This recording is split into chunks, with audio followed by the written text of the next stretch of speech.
Here's how Joe can still win, okay?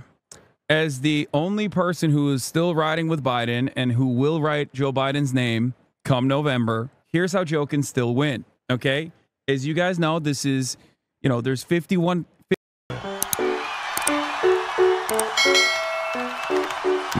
All right, so let's take a look. Biden takes DNC stage to make case for Harris's presidency. The historic passing of the torch in the Democratic Party.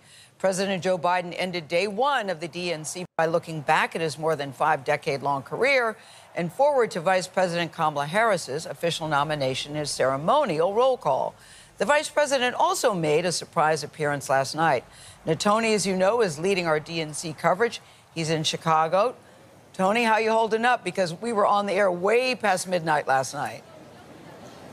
Yeah, the morning came extra early. Bro, it was nap time for everybody at that point. You know what I'm saying? Because the night was so long, some of our viewers may have fallen asleep, so we'll clue them into what they missed. Joe Biden's speech didn't start until after 11 p.m., and what was billed as a day one keynote spilled all the way into day two. 50 years in public life he covered. He was too young to be president when he started in public life, and now, as he joked from the stage, he's too old, apparently. But in addition to being a sort of goodbye, his speech was also a handoff to Kamala Harris, who got the loudest applause of the night by far. And all the other big speeches, from Congresswoman Alexandria Ocasio-Cortez to 2016 Democratic nominee Hillary Clinton, among many, many others, they all made the case for Harris as the one who, as Clinton put it, can finally break that highest and hardest glass ceiling. Now, one thing I will make note of that I personally appreciate is that Kamala Harris never talks about the glass ceiling. That's not even a point of consideration. It's very, in my opinion, it's an awesome thing to not pay attention to. It's an awesome, because it's a horrible, in my opinion, talking about the glass ceiling is a very silly way to try and do, political campaigning in general. Like, you're a politician. You need to create team loyalty with your policies. You can't just have team loyalty and demand team loyalty because you're just like a woman and other women are going to be excited that you're going to be the president or anything like that. Or at least it hasn't really worked in terms of political campaigning. It didn't work with Hillary Clinton in 2016. So I do appreciate that. As a matter of fact, I was listening to NPR Politics last night, and they were literally talking about how cool it is that, or how smart it is that Kamala Harris rarely ever brings that up at all. It's obvious that if she were to become president, she would be the first Indian president. She would be the first black female president. And obviously would shatter numerous glass ceilings or whatever. But like, it's good that she is, not using that as simply, what? You were doing what, bro? HasanAbi NPR podcast night? Yeah, that's what I was listening to. Yeah.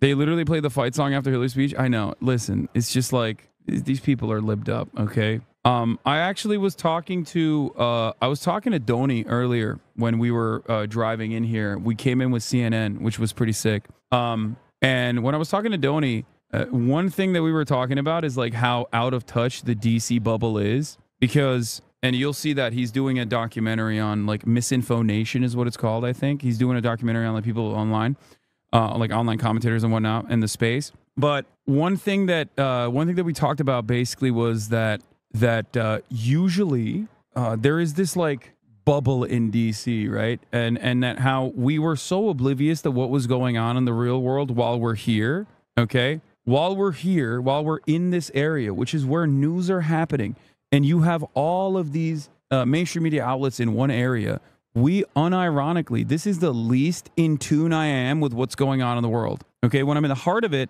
it's the one time where I'm just like completely oblivious to the real world and what's going on. It is a real bubble.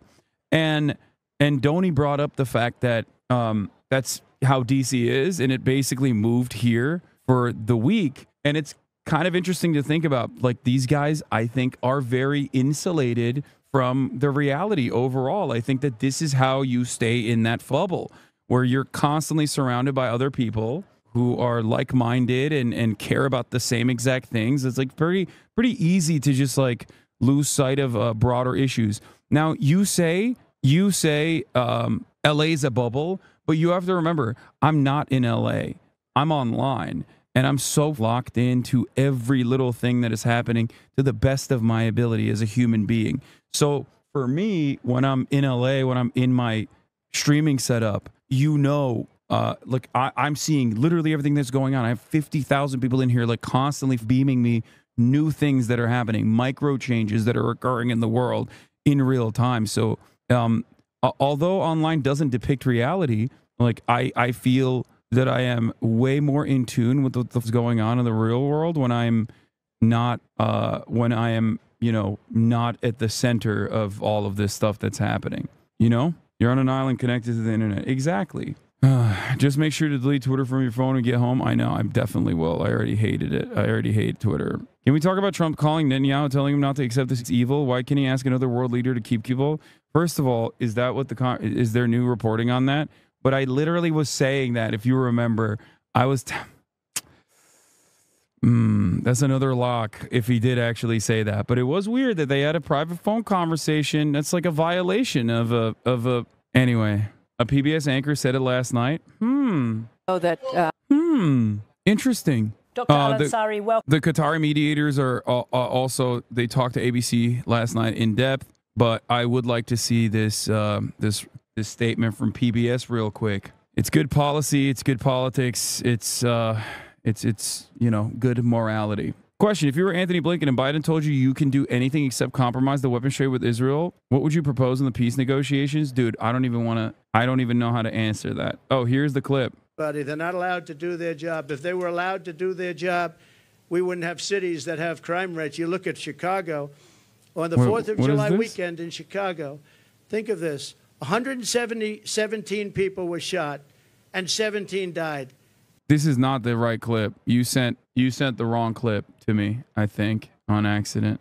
Afghanistan isn't anything like that. I'm not kidding when I say I don't know what more amenities we can give the police. As a non-U.S. citizen, can you explain how the electoral vote works? I'm always curious, really understand when searching for it. Not right now. Put your AirPods in correctly, Rudy Giuliani. Wait, what do you mean? It is correct. What are you talking about? It is correct. Are they not? What do you mean? They're supposed to point down, not forward. Biden spoke about his speech. Yeah, no, I know. I'm going to talk about that in a second. Sorry, wrong one. My bad. Arrived at really solid. Has like accidentally arrived at really solid positions overall, with one glaringly obvious weakness, which is Israel, which is just like standing there waiting to be the October surprise. That is not even a surprise. The October expectation. Are you an upper or lower decky guy? I'm an upper decky guy all the way. Like, not even a question. Yeah, I always upper decky. I never lower decky. March is shocked. Guys, it's like everybody knows that Benjamin Netanyahu is in the tank for Donald Trump and is getting increasingly more unhinged every single day, and like not trying to put forward like weapons transfers as a condition in an effort to curb Israel back, like in an effort to rein Israel in, is basically just allowing them to run the table. Yeah. Like their calculus is, if we say like, weapons will never be conditioned, maybe they won't try to us in October. And it's like, they're probably going to do that anyway, I would assume. I don't know if they're... When I used actual chewing tobacco, I had pockets all over upper and lower. Shit was unhealthy and awesome. I agree. It's just weird, man. I don't have the gift of prophecy. What the f is this? How did I figure this out? How do I download this clip? How do I download this clip? Top right of the clips screen. Feature this clip. Oh, download. It's in the bottom left. I'm going to post this. I'm going to post this on the violation of the Logan Act tweet. I'm going to say, who could have seen that coming? Hasan writing more rules, shaking my head. Yeah. Snitches get stitches. Wait, what? Oh, yeah. I'm snitching on Trump again. It's up. I think I might do a AOC interview tomorrow, by the way. That's what we're probably going to do. I was talking to her right before I started stream. So, yeah. Poggies. Bro, AOC's been on the stream more than any other politician. It's not that exciting, okay? It's not exactly an exciting moment. I'm not going to lie. I mean, it's cool, though. It's chill. You're going to need another mic for AOC? Yeah, I know. We got that. Don't worry. Chat, this is normal. AOC is a HasanAbi head. She's in here. I'm working on General Secretary Fain as well. But yeah, where was I? Where were we talking about? What were we talking about? All right. We'll get back to the Israel stuff in a second. But let's continue with this. Now, outside the arena, there was a different scene as people protested the White House's handling of the and some clashed with police after breaking through a barrier. But inside this arena last evening, joy and admiration. And for more on that, we are joined by our chief White House correspondent, Nancy Cordes. Nancy, good morning. Good morning to you, Tony. And yeah, admiration for the keynote speaker, the President of the United States, who really capped a raucous night one and a reinvigorated party that feels a lot more bullish about its chances. The president was greeted with an extended standing ovation, a show of gratitude after he agreed. Bro, I'm cold, bro. It's cold as hell in here. It's crazy. I mean, it's fine. Yeah, it was so hot yesterday. March and I both came sleeveless today, and that was a mistake, I think. I chose no sleeves, and I'm cold, dude. Yeah, cover it up, slut. I know. I needed to be slutty today. I thought it was funny because, like, everyone is super dressed up. And then yesterday, I was obviously not dressed up at all. And I was like, I'm going to dress down even further, you know? Why don't you bring a Q jacket? Yeah, a QAnon jacket. To step aside. It's been the honor of my lifetime to serve as your president. I love the job, but I love my country more. Before a sea of "We Love Joe" signs, and with Kamala Harris looking on, President Biden addressed the convention that just weeks ago was planned for him, but now centers around his vice president. Here's how Joe can still win, okay? As the only person who is still riding with Biden and who will write Joe Biden's name come November, here's how Joe can still win, okay? As you guys know, this is, there's 52,000 people in here. We're all riding strong. We're all in swing states, and we will all obviously be riding Joe Biden.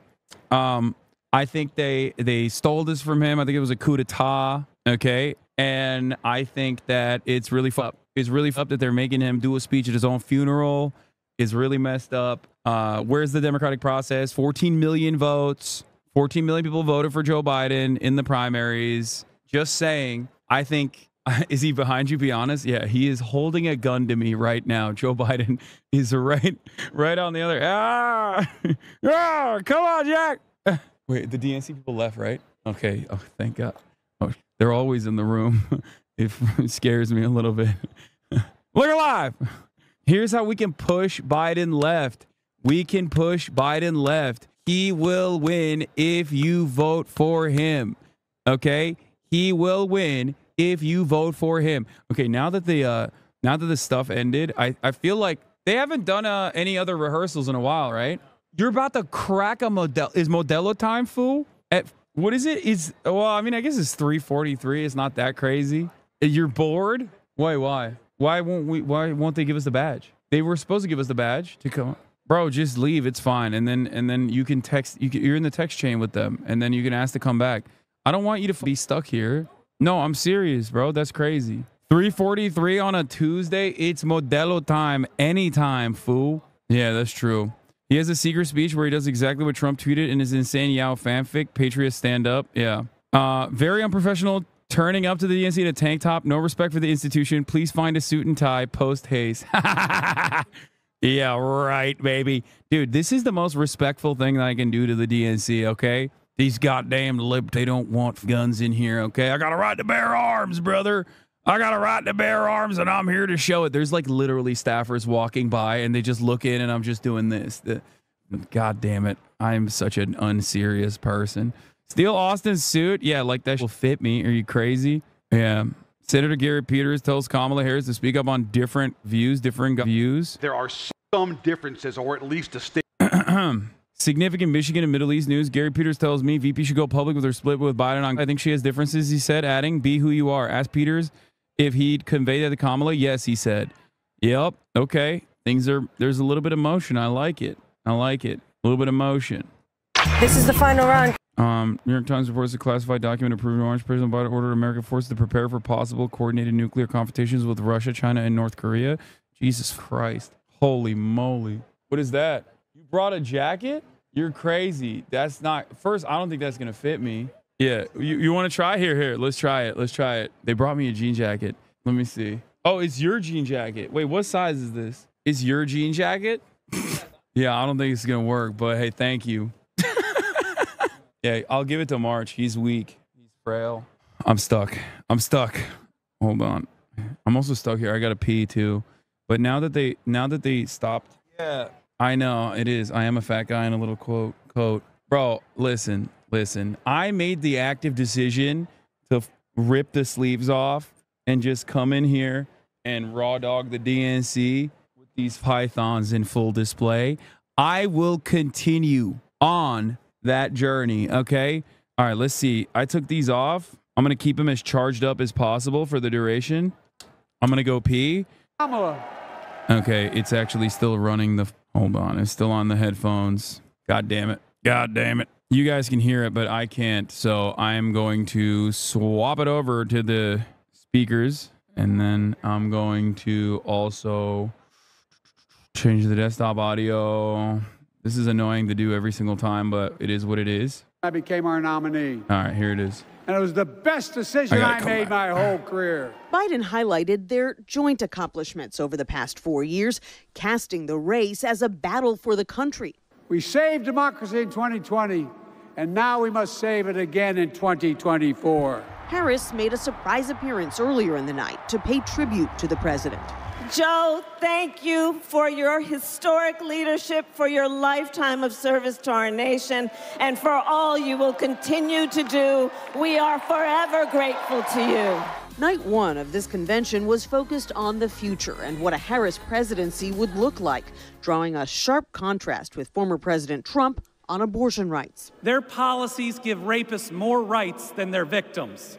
That's not inconvenient. It's just plain wrong. The speakers also highlighted Trump's criminal record. Kamala Harris has a resume. Donald Trump has a rap sheet. The economy was another focus. The truth is, Don, you cannot love this country if you only fight for the wealthy and big business. There was a particular emphasis on workers' rights, as a new CBS News poll finds Harris has the support of a solid majority of union households. Kamala Harris is one of us. She's a fighter for the working class. And Donald Trump is a scab. And with Harris poised to potentially make history as the first woman president, former Secretary of State Hillary Clinton was there to remind Democrats of how close they got to achieving that milestone 8 years ago. Together, we put a lot of cracks in the highest, hardest glass ceiling. And tonight, so close to breaking through once and for all.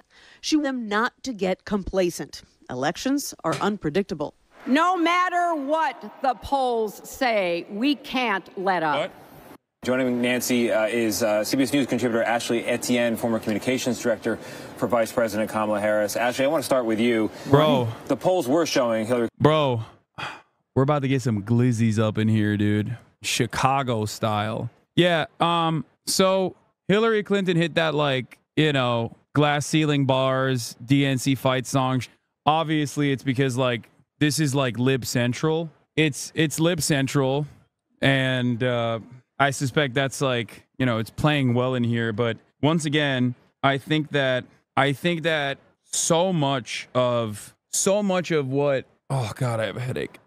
So much of what is going on and being communicated here, as I've said before, like, if there's one word that I could describe the DNC and just like any kind of like convention in general, it is I would probably use the term like bubble or out of touch. Like, I think that there is a lot of stuff that the party does that is super in line with what the party has always done, which oftentimes does not resemble the genuine interests of like average Americans. Okay, and I think that is what's going on here. As well, in terms of like Hillary Clinton coming out and just like having this delivering this speech. Like, I don't think this is like for, bro, they showed you clapping on screen during the Hillary speech last night. No, they outed me. Donald Trump. Yeah. Kathy Hochul really blowing the doors off the place. Here. Trump was born a New Yorker, but ended up a fraud, a philanderer, and a felon. Wow. 10-10. No notes. The charisma, just the aura is just oozing out of her, dude. Oozing out of every orifice. The riz, the unspoken riz. That's crazy. That is actually, like, you got to try hard to be that bad, dude. Holy. This is a room that is so unimaginably primed. Megaphonics, or not Megaphonics. It's actually the Gravy that posted this. This is a Megaphonics ass post. Yes, I did see that clip. I literally retweeted it.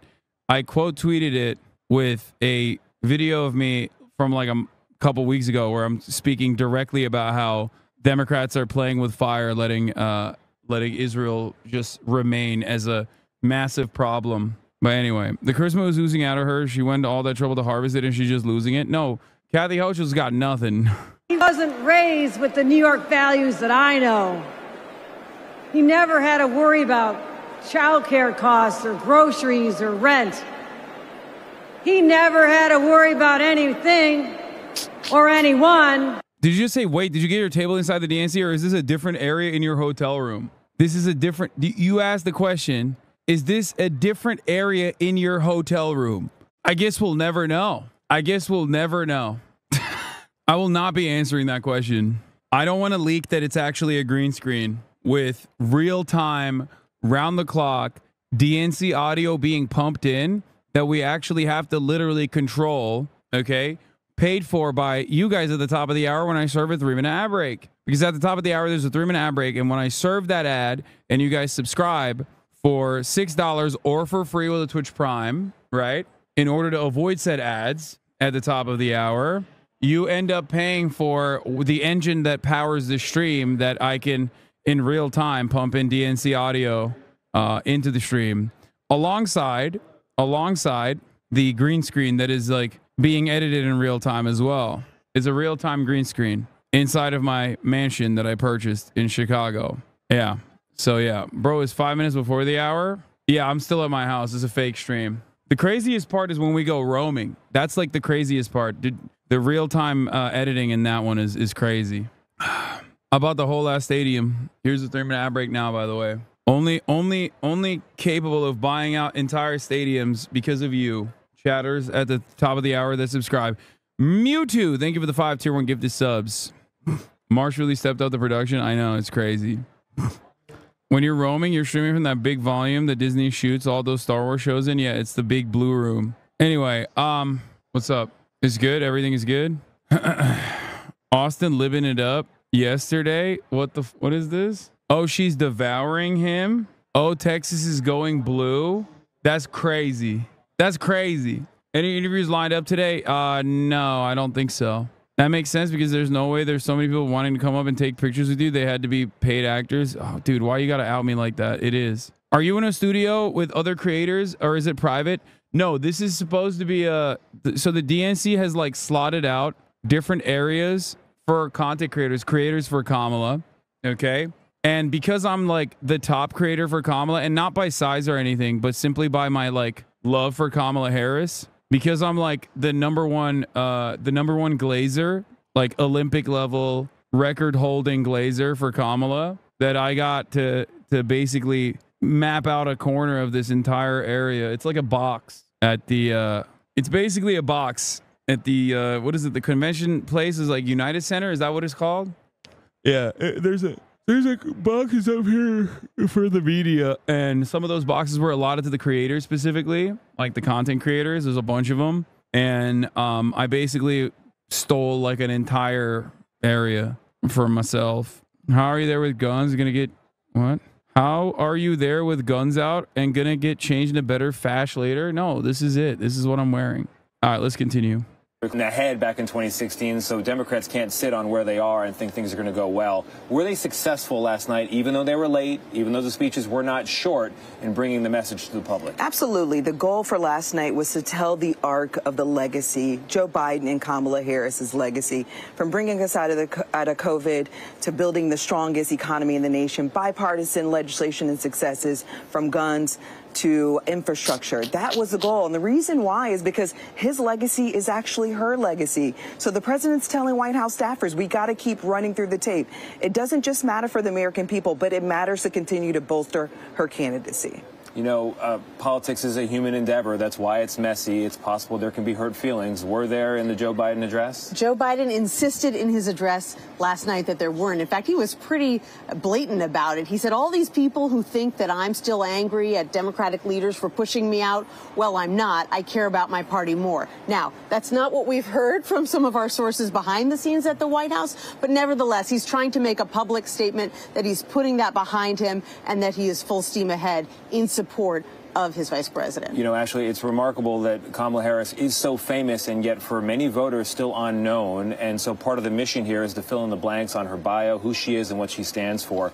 What did you make of the speeches last night on that point? And can you take us ahead to tonight when the Obamas are going to be speaking? Sure, absolutely. CBS released a poll yesterday that showed there's a significant, sizable number of Americans who don't still yet know Kamala Harris. So the goal last night was to really unpack who she is, to tell her story. And what I know her to be is someone who sees people, has a heart and a compassion for people. So that was part of the objective. But the other part was to let the American people know that they can see themselves in her. She's from a middle-class background, child of immigrants, worked her way through college as a prosecutor who took on corporate greed on behalf of the American people. So that was the goal last night. They're going to keep telling that story throughout the rest of the convention, but beyond the convention, because that is more important than anything else, to let the people know why she's the right leader for this moment. So that's the point that Obama's going to drive tonight. Why is Kamala Harris the right leader for this moment? And the Obamas still very popular within the party. There are a lot of Democrats here who'd like to see them out on the campaign trail more. Yeah, and reproductive. Am I crazy in feeling like a big part of the thank you, Joe chants were unironic and from the perspective of thank for finally stepping aside? I think some people are doing that, but you have to remember, this is the DNC. I think hella people that are here literally do love Joe Biden. Like, you have to remember something, like, these people, there's a lot of Glazers here, okay? There's a lot of people who unironically, there are a lot of people who unironically roll with Biden. If there is a sum total of like 50,000 Americans who like literally were Biden dead enders, they're here right now, okay? We are in the epicenter of the Democratic Party's top loyalists, okay? There's obviously different people with different perspectives in here, but for the most part, if you're going to get a crowd of people to enthusiastically say we love Joe Biden, it's this group of people. That's the other side of this story, is that like the Democratic Party still values loyalty, right? Above all else. Loyalty to a fault, in my opinion. In this situation, it's loyalty to a fault. Like, you got that chick, the Gen Z for Change chick, like Olivia Juliana or whatever. She's like one of the speakers of the DNC. Like, that person quite literally has zero political instinct and actual zero, like, she does not represent an actual constituency. There are no real 35 and under voters in the Democratic Party, in the Republican Party, doesn't matter. There are no real 35 and under voters that are legitimately going, I'm a Biden dead ender, as she was, and saying that like they don't care about, as she has been noticeably quiet, okay? And also simultaneously has wanted to get Josh Shapiro on in the VP slot. She didn't get any of those wishes, but it doesn't matter. The Democratic Party rewards loyalty to the party to a fault. That's what I'm saying. Like, I guess the only other guy would have been the Midas touch guy potentially. So that is not a real Zoomer or someone who represents the interests of Zoomers. I think that is more so someone who boomers hope Zoomers are like, okay? Do you see what I mean? There's a lot of boomers that are important constituencies, that represent important constituencies, that are Democratic Party loyalists, and they hope that there are Zoomers out there that represent their worldview, right? And the the thing is, that's not the case. That's like what Charlie Kirk does all the time for the Republicans, right? Like making it seem as though there are young people out there who resemble the views of like Foster Freeze or some. Obviously, that's not the case. You know, there are no young people that are thinking about deregulation like that. They don't give a shit. Can you guess the media narrative this is causing? The protest zone in Chicago set up for DNC is totally dead today. A few dozen cops, several journalists, but 0 protesters were there around. The city gave protesters makeshift stage and big speakers. 29 groups signaled up for spots this week. Wait, signed up for spots? Wait, what? No, they're not. I don't think there's any real protests happening today. Like, I think it's Monday and Thursday are the major days. There will be one tomorrow as well, but I didn't hear about protests happening today. I don't understand why they're just like reporting on this as though like, well, look at that. No one showed up. It's like, yeah, no dog. It's because there's no like, I think there's a protest potentially at the Israeli consulate, maybe. That's the only thing I heard about. But there is no like protest in the protest zone that they set up. There is a protest at the Israeli consulate at 7 p.m. It's intentional. It's not by accident that they're reporting on this non-news. It's just weird to me that they like sent a whole ass group of people. You're confusing me. Why do you keep framing yourself as an outsider saying they when you refer to them?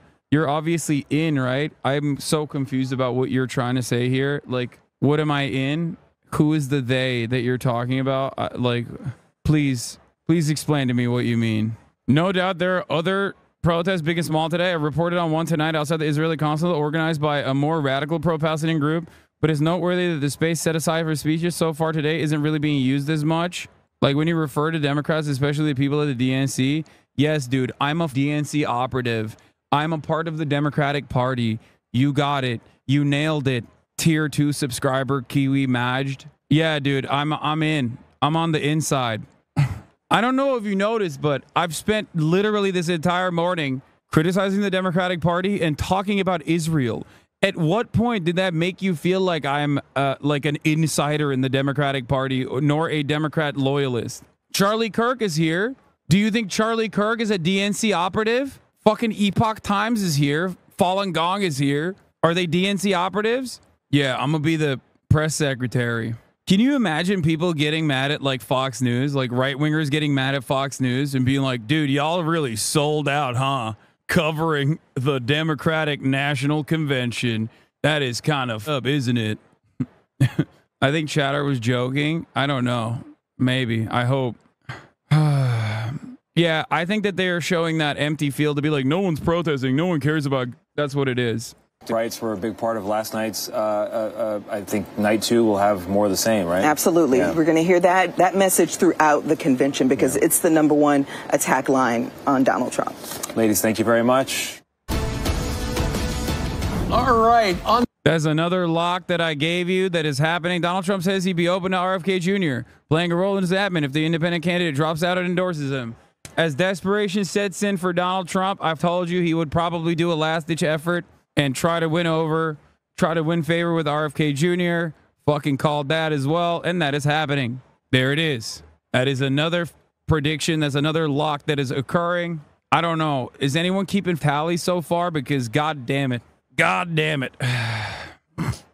So obviously I want to purposely show the empty field today to make it look like no one is protesting part of the Israeli propaganda machine. I mean, it's not like a concerted effort, I think, but it's not like being directed by, it is not personally being directed by like Hasbara operations or whatever. I think people just like voluntarily have this opinion and have this interest and are doing it. On Tuesday, it's actually day 2 of the DNC in Chicago, and President Biden will be out of sight after officially passing the torch to Kamala Harris in a post-primetime speech at 11:28 last night. That's when it kicked off. Biden immediately left Chicago, starting a vacation in California after telling reporters he could have won re-election. I could barely make him out there. He's in his drop shadow. Senior White House correspondent Jackie Heinrich joins us live from Chicago, and she is well lit. Jackie. Good morning, guys, and thank you, Brian. You know, Democrats pushed the 4 weeks after they pushed him. Drama. out of the race entirely, and it reportedly didn't go over well with his allies. One longtime Biden aide texted a reporter, quote, "This is awful. He literally set up a campaign and handed it over to them. Do they have to cut him out of primetime?" This was the only night of the convention that was all about Joe Biden. Everything he took in from the stage would have been his. And remember, he didn't get any reception like this in 2020 because of the pandemic. He accepted his nomination in a parking lot. The National Mall at his inauguration was empty. He took to the podium after wiping a tear from his eye with his back half. Well, like, why are we talking about people and their own personal, like, feelings and shit, bro? These are presidents. These are, like, endlessly powerful people. I don't care. This is such a weird way to cover anything, okay? Especially something so obviously, like, so obviously inconsequential. Like, oh, he got snubbed. Have we considered the feelings of Joseph Robinette Biden? Like, no, I haven't, because I don't care, honestly. And also, I don't think any American cares. I don't think Fox News watchers care. I mean, they're just doing this to be like, look at the drama, look at the drama, look at the drama in the DNC, look at the drama in the DNC. That's the only reason. Who gives a what are we doing? It makes no goddamn sense. To the crowd, and finally Nancy Pelosi came clean about the pressure campaign that Democrats put on after CNN had the same analysis. Why was Biden so late? They snubbed him. Okay, they did. That's it. He's kicked off of the primetime coverage. But, like, not really. I think a lot of the problem is normally you're supposed to do this on Thursday. He's not the president, so he's doing it on Monday. That's the real reason why this is a snub. Okay, that's it. That's it. That's the only difference here. Normally, he was supposed to be speaking on Thursday as the president. That's usually what happens. And Kamala Harris is going to be speaking on Thursday because she's the presidential candidate. Okay? Technically, the speech going over 11 p.m. doesn't matter. That's like usually how it goes. Okay? First claiming she never made a single call. Talk to him is my only question. What I have to do. Right. He made the decision for the country. My concern was not about the president, it was about his campaign. As he has seen the exuberance, the excitement that has come forth in our country. Dude, that is flex mode, okay? Nancy Pelosi has had a couple of bars in the past couple of days. I can't believe I'm saying this, but, like, she has been so catty, but in the best way possible, about the situation. She is, I don't know if catty is the right word. What is it? What is the right word? Like, she has, like, an attitude about it that I really appreciate. So much so that she's kind of slaying. And it feels weird to say that, especially because I'm in the same room as her right now. You know what I mean? Like, she could be around the corner. But if I do have an opportunity, I think I'm gonna take a photo with her. Okay, that's brat. Yeah, Nancy Pelosi is brat. Cunty. Yeah. She is cold-blooded. She literally, they keep being like, oh, well, Biden staffers are very upset. And she'll be like, yeah, I don't give a fuck. Look at the results. People seem very happy. Biden says he has not spoken to Pelosi since he dropped out, but he came to realize what he needed to do, even though he still believes he could have won. The party thought they'd lose Senate seats or House seats. That would have been the topic you would have had to cover the entire remainder of the campaign. And it wasn't worth it. Well, you know, I always think you could have won. And if you go back and look at the numbers, we weren't that far behind. The Democrats are undeniably more energized with a new nominee, and Biden tried to give Harris plenty of credit in the speech that laid out what he sees as his legacy. Another prediction you made has hit the towers. Trump and Bibi shenanigans allegedly happening. Yeah, I already covered it. Yeah, I know. Story. I've made a lot of mistakes in my career, but I gave my best to you. For 50 years, like many of you, I've given my heart and soul to our nation.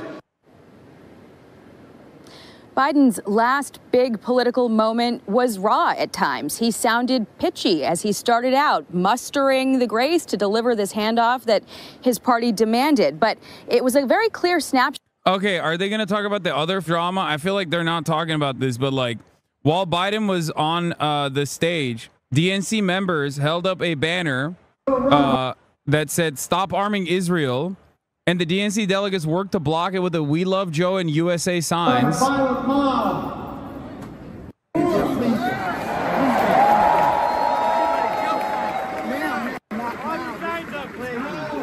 There was literally a dude. There was a person who like used one of the "We Love Joe" signs to smack a woman in a hijab. Like, it's some crazy shit.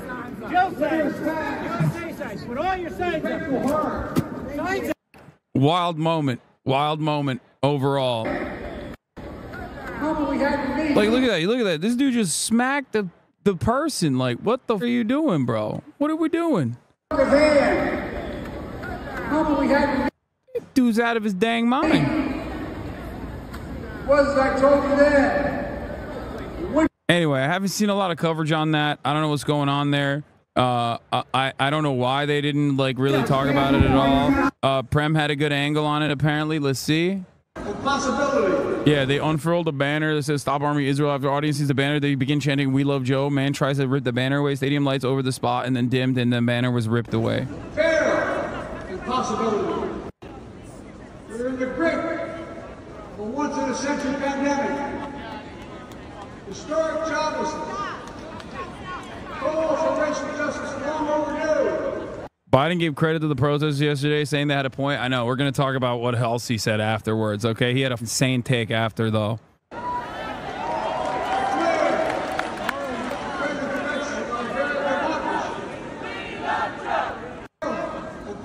Pretty apt summary of that moment. No, it's a perfect demonstration. I can't think of a better summary of today's Democratic Party than this white man beating a hijabi woman over the head with a "We Love Joe" sign. It's just like so unserious. Like, what are we doing here?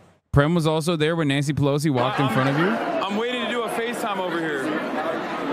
Wait, she did? Let's see if she picks up. Oh my God, I didn't even see her, bro. Wait, did I see her? I don't remember. That's Gianna. Hi. Gianna said to find you. Hi, Gianna. That's my dog. I'm waiting to do a FaceTime over here. Sorry, trying to see it. Yo, I missed my goat, dude. Yo, I was doing a FaceTime for some DNC donor's like daughter or daughter's best friend or something. I don't know. Gianna, you're in the chat probably right now. And you caused me to miss my goat passing by. You snubbed her? Yeah, I know. Me and Nancy, we go way back. We go way back. She knows. She knows. It wasn't a real snub. Like, she knows I ride for her, okay? It's all right, Gianna. It's fine. I see Nancy all the time anyway. All right, where were we? What else? Okay.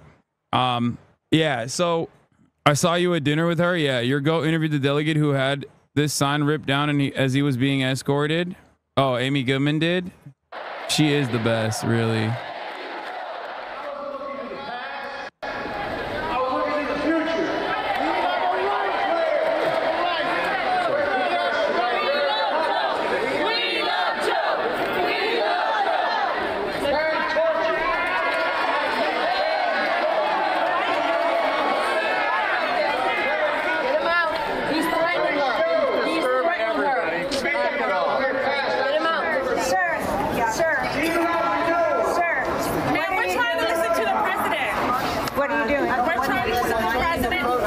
I'm Gianna. That's my FaceTime. Sorry. Hasan, I tried to talk and I couldn't. Hasan, I literally couldn't talk. Guys, my name is spelled with one N. Yeah, you did it, Gianna. Because of you, I miss my goat, Nancy, but it's okay. All right. Me and her go way back. We have dinner all the time. It's fine. It's chill. I know that there's some motherfucker here who are going to take that seriously. Like, I know that there's at least like 100 people who heard me say that and went, I knew it. Like, I knew it. I thought your goat was Jeffries. Dude, oh God, I'm looking at like all the silly ass tweets on the timeline. What the Austin show has dinner with Paul Pelosi all the time. Yeah. Mega donor Hasan claiming he was invited as a creator for Kamala, but it really is because he donates millions to the DNC. Is true. I do donate. Oh, why did I turn that off? Let's see this.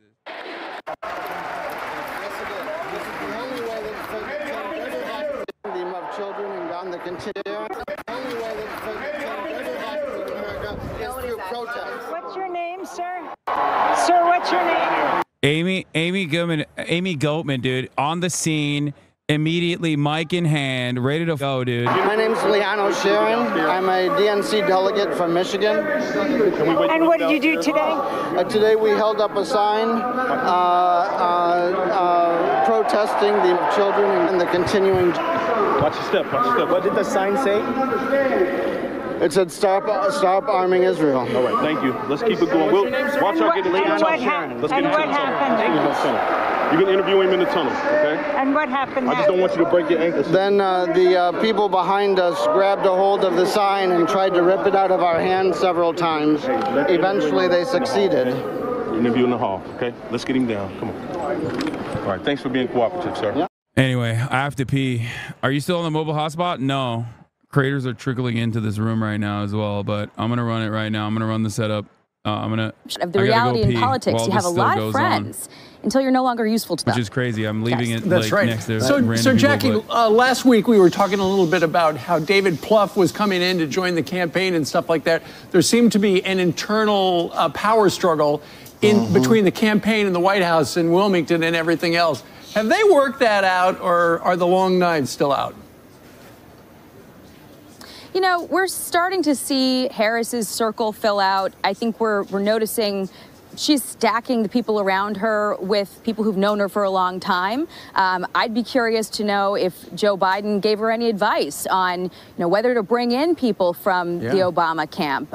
Some people who were in his inner circle are no longer in the inner circle. You heard Anita Dunn yesterday say that we weren't going to hear any legacy talk from Joe. It seems like she didn't really get a preview of his speech. Right. And just 4 weeks ago, she was in the room with him every night. So after that pressure campaign built up, I really wonder what advice the president gave to Harris as she tries to build her own team, guys. Right. He's kind of merging everything. I don't know how long she keeps it in Delaware. There's no reason for it to be in Delaware, right? None. Except it would just take a long time to call Mayflower moving and move them to someplace else. The jobs are based there, though. Or make it an open bid. It doesn't have to be Mayflower. It could be anybody. A lot of people are saying, thank you so much, Jackie. A lot of people are talking about how it was intentional that they put Joe Biden in so late last night. I was like, my gosh, how much longer am I going to have to stay awake? Because I wanted to see it all. You know, we could wake up in the morning and watch it. And then what did you see at the bottom of the screen that put you over the top? I was flipping around the channels and it said, coming up next, Chris Coons. I'm like, why? And then Raphael Warnock. What? Well, I want to see Jill Biden. I want to see Joe Biden, and then I want to go to bed. But well, the thing is, what I did is just watch the replay. I got to get you a VCR. I should have done that. I'm doing that. I got to get some sleep tonight. But I would add this. It looks like they cut James Taylor out. They cut Debbie Wasserman Schultz and somebody else out. It still went long. I mean, if you look at their platform with all the mentions of re-election of Joe Biden, how many? 19? And then they realized they had these speakers with no discipline at all. I guess that's not unique to the Democratic Convention, but we got spoiled last month.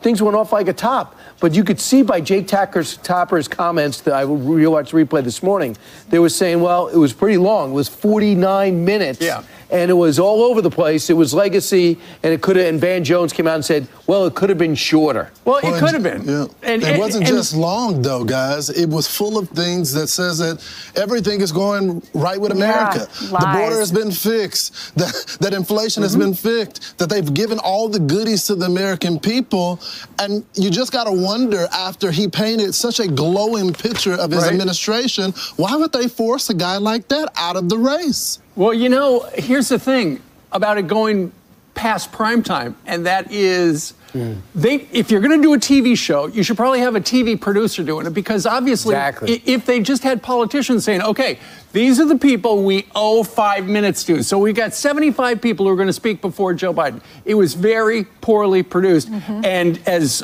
Jackie was highlighting, even people inside the Biden circle are like, look, they're screwing him. He's whiny. He has to give the speech he never wanted to give, which is so long, everybody. I had a great life. He didn't want to do that. He was squeezed out by the party, and then he was squeezed out by the show. They should have put him on at 9 o'clock Eastern time and then had Chris Coons go after him. But it was insulting. But guys, isn't Spielberg the producer of this? We're not talking about some Joe Blow here. He's supposed to be a really good producer here. So he's a movie producer. It was a long movie. Bring in Ron Howard. I'm sorry I had to come to this. I'm Steve Ducey. I'm Brian Kilmeade. And I'm Ainsley Earhart. And click here to subscribe to the Fox News YouTube page to catch our hottest interviews and Oh, fuck. Anyway, me first, Brian. Bro, we're about to review the DNC food, okay? We got some fucking spinach enchilada. Marsh looked at it, and he was like, I can't believe they're doing this to me again. Oh, I'm double glizzed up. on a fucking Tuesday. Oh, shit. We got the creators for Kamala napkins. Creators for Kamala Nappy. All the money for food went to Israel instead. Yeah.